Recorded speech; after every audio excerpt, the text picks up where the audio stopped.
All right, in this assignment, we are going to be looking at how to create a before and after template that showcases the edits that you are starting to make on your own photographs in Photoshop.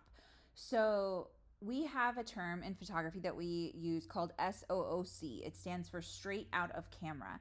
That is what your picture looks like without a single edit done to it. And then we have our final image, which is the image that you have after you put the picture through Photoshop and you do any changes or edits that you may want to make.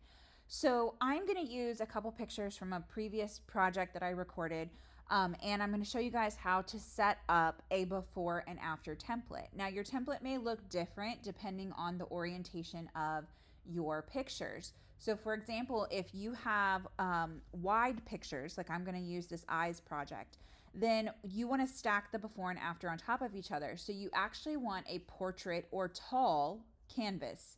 If you have tall pictures like this one, you're going to want them side by side. So you're going to want a wide canvas. It's actually opposite of what your pictures are.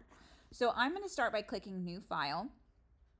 And I know that I am going to be working with the wide pictures. So I want to create a tall portrait orientation template. So I'm going to click create.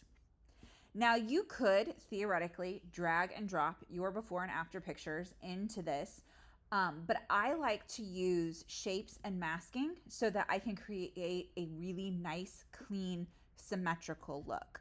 So I am going to grab my shape tool and I'm going to come over. I'm going to leave some space up here at the top so I can add my labels.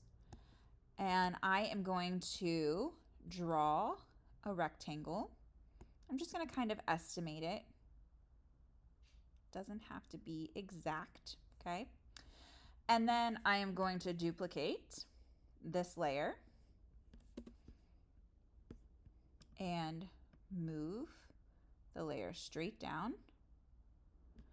Now they're a little uneven on the page, so I'm going to grab both layers using the Shift key to select them both, Command T or Control T.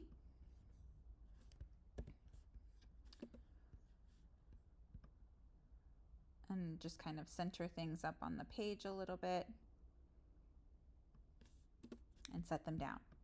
Now I'm going to start by bringing in my image that was my starting image, my straight out of camera image. So this is the picture that I used on the eyes project, the color splash project. So I want my before to be on top. So I'm going to drag this right here.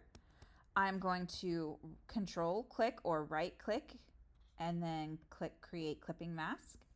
And now I'm going to adjust my picture so that I can still see as much of this before picture as possible.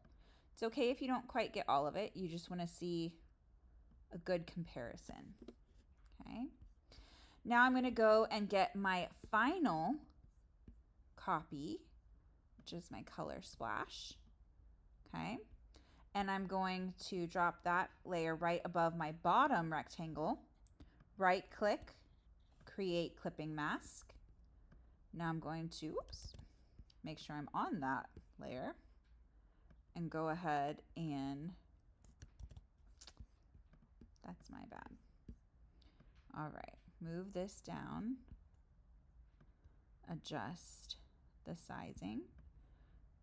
Okay, now we don't want to see any of that shape. So I'm going to expand it back out and try to get the same area side by side. All right. So now we have our straight out of camera and we have our final. So it's pretty obvious, but we always like to label these images. So how you label them is completely up to you where you place your labels. A lot of times photographers will put it on the image itself. You can put it above the image. So if I wanted to put it here, I would say SOOC for straight out of camera. You can simply duplicate your text layer, move the duplicate down, choose the text tool, double click, final. Okay. If you want to capitalize it, you can. It's up to you. Okay. What we're really trying to show here is both your before and your after. Now, when you go to save this, you definitely want to save it as a Photoshop file. So if you end up changing anything on your final image, you can just come back in here and change out the picture, delete this layer, add in your new layer. But you also want to save it as a JPEG because you're going to upload this before and after image into Schoology for your before and after project as well. And then you will likely start to do more projects where you're showing your before and after edits, showing your straight out of camera and then your final project as well.